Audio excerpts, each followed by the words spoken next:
Hey everybody, welcome to Storm Talk. This is Wave 3 News meteorologist Brian Good. We'll start off with our outlooks over the next 3 days. The outlook for this evening, by the way, a slight chance for some storms here across Kansas, Wichita, down to Oklahoma, nothing major.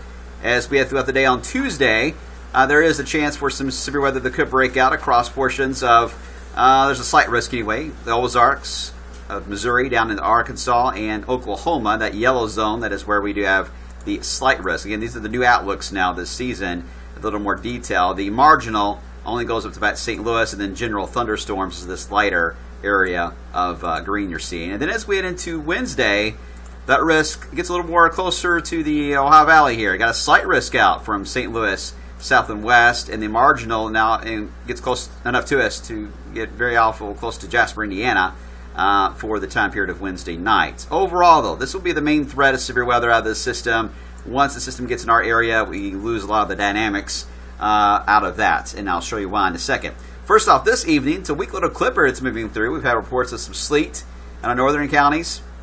Otherwise, sprinkles. I mean, this is fast moving. It's going to be in and out of here when it comes to our sprinkle chance, and it's over with because dry air moves back in quickly. So, very short-term events we're talking about for tonight.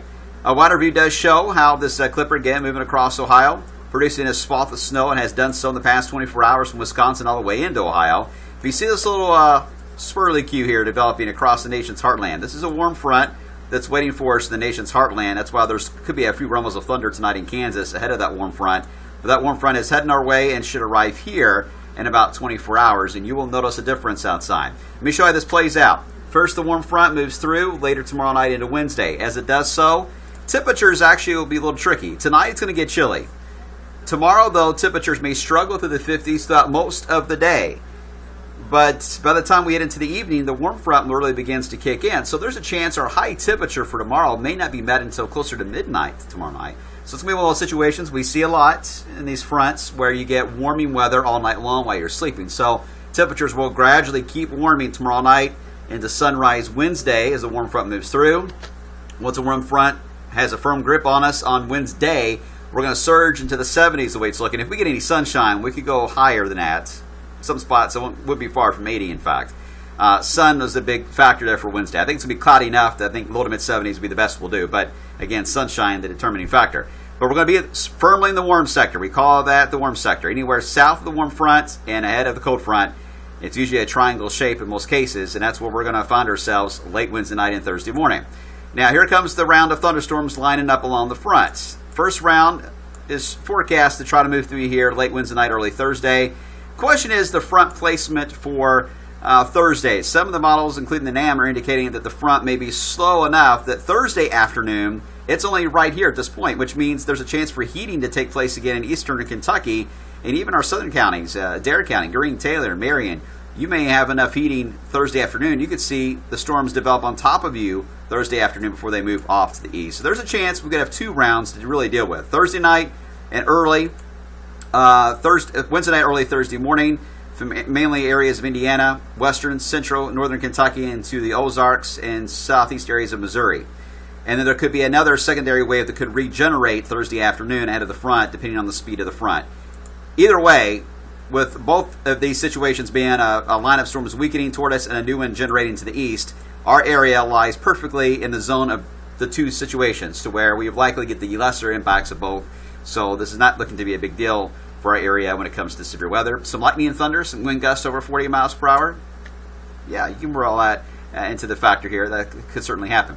And then we get into the cold airs into Friday and Saturday, and there could be just off and on periods of showers that rotate around this cold core, and we could even see a few snowflakes mixed in. We're not expecting the accumulating snow, by the way, but just a gentle reminder that winter wasn't that long ago.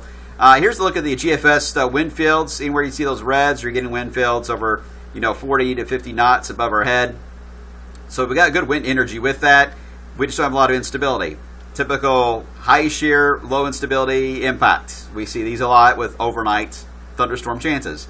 And this is another one of those classic examples of such. So there's not a lot of energy to really get those winds to get much more than maybe 40 to 45 miles per hour based on the current timing. But again, if the front is able to speed up perhaps and get here a little sooner than expected, Wednesday afternoon into the early evening, then it has a little more energy to work with. And at that point, the winds could be stronger. But again, it's a big if, and there's a chance that this front could slow down so much more that maybe our thunderstorm action is mainly Thursday and not overnight Wednesday. And there's a possibility of that happening. So there's two scenarios really we're trying to play out. So I wouldn't get too worried about severe weather potential on this. We got plenty of time to fine-tune the details on timing. Just know that a period of thunderstorms and gusty winds Wednesday night, Thursday, then turns colder with a period of rain and snow showers as we head into Friday and Saturday. And there's another dynamic storm showing up the first few days of April coming our way. A lot of questions on how that's going to play out. It will likely bring another round of thunderstorms to the area, maybe some strong storms. And that one, too, has potential to get us back into another cold period that could give us maybe some snowflakes. So buckle up. We're going to have lots of ups and downs, it looks like, from here on out, starting with this first system this week. And this could last all the way through mid to late April. I know we got a lot going on. We got Easter, we got Thunder over Louisville, and not to mention the Derby Festival later in April.